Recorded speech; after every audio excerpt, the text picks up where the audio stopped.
You know those girls that always look clean, their skin is always glowing, their lips are always glossed, and they never ever look like they're wearing too much makeup? We may not be them, but here's how to get their look. Apply concealer to these exact spots and blend upwards using a damp beauty blender. Here I'm using the NARS Radiant Creamy Concealer. By doing this, you'll lift your face up naturally without having to add heavy contour.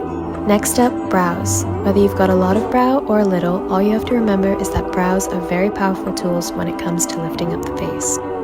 But instead of brushing your brows upward and straight, which can make you look a bit crazy, brush them upward and diagonal, which gives you a more natural but lifted look. Next, gently press some translucent powder, this one is by Innisfree, into the places where your concealer usually creases. So for example, your upper eyelids, under eyes, and around the mouth and nose. Lightly coat your lashes with Aquaphor before curling them, and I'm using this RMS Clean Mascara for a lifted and plush look. For your cheeks, you can use a cream blush, or I'm using this Lip Shine by RMS Beauty in the shade Bloom, and pressing and melting it into my skin with